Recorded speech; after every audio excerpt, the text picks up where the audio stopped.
Di tengah gemuruh pembangunan nasional, ada wilayah yang nyaris tak terdengar. Wilayah 3 ton. Tertinggal, terdepan, terluar. Idealnya, pembangunan mereka menjadi barometer keadilan sosial.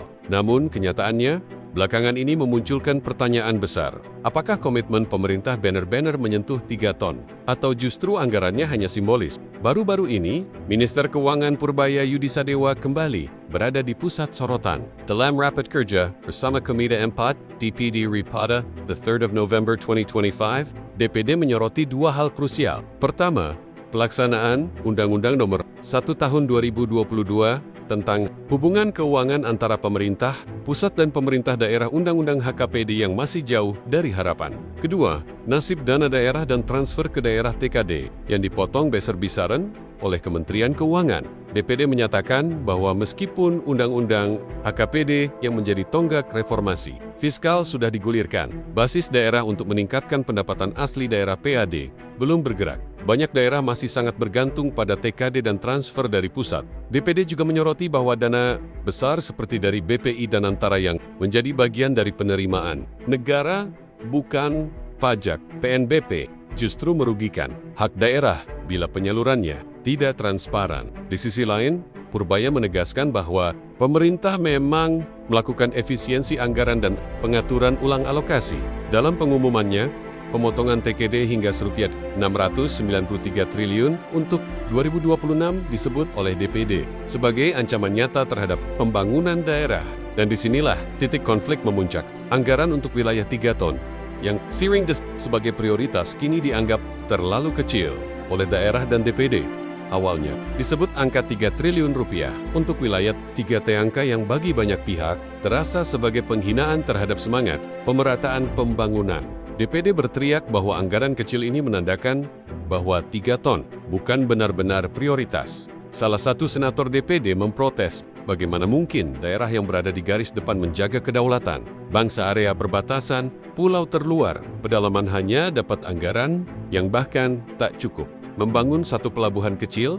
Sementara itu Purbaya menjawab dengan logika fiskal yang tegas bahwa tambahan dana tidak akan dicairkan kalau sistem pengawasannya belum kuat. Ia mengatakan bahwa selama kebocoran, markup fiktif proyek masih lebih besar daripada hasilnya. Menaikkan angka tidak akan berarti.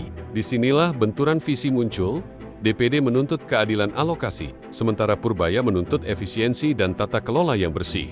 DPD mempertanyakan, kapan wilayah 3 ton akan setara dengan Jawa? Purbaya membalas, sistem longgar dan dana bocor jauh lebih berbahaya daripada dana kecil. Apa yang sebenarnya jadi akar permasalahan?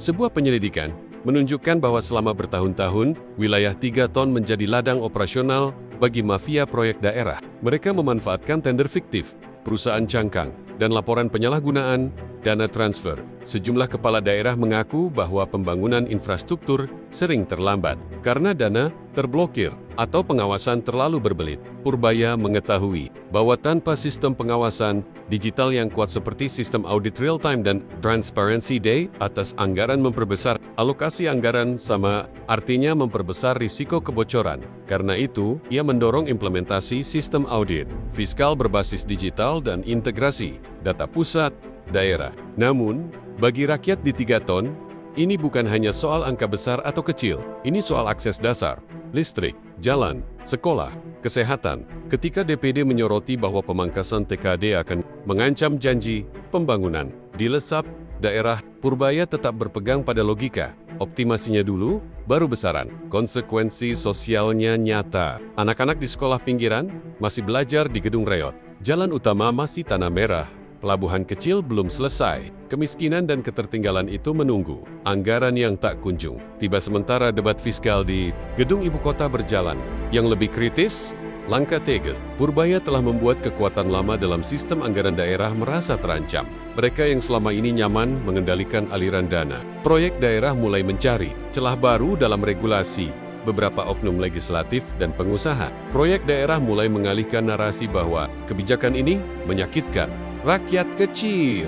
Padahal yang diserang adalah metode lama pengurasan anggaran. Kini publik menyaksikan bukan hanya derajat berapa banyak uang yang turun, tetapi siapa yang mengendalikan sistem pengalirannya. DPD menuntut pertanggungjawaban. Daerah-daerah 3 ton menuntut keadilan. dan Purbaya menuntut hasil yang bisa dipertanggungjawabkan. Pesan akhirnya jelas, jika pembangunan 3 ton hanya ditopang angka besar tanpa sistem yang bersih dan pengawasan yang ketat, maka realitasnya akan tetap stagnan. Namun jika sistem diperkuat, bahkan dengan dana yang relatif kecil, maka ada peluang untuk mencetak perubahan nyata. Dan di tengah semua itu, satu hal yang tak bisa diabaikan, pemerataan bukan sekadar memindahkan uang ke daerah, tetapi memindahkan kontrol sistem ke masyarakat. Apakah Indonesia akan memilih jalan besar tanpa dasar, atau jalan bersih yang mungkin lebih lambat, tapi berkelanjutan? Narasi ini mengajukan pertanyaan ke publik, apakah 3 triliun rupiah untuk 3 ton itu cukup? Ataukah, jika sistemnya rusak, bahkan ratusan triliun pun tak akan membawa keadilan,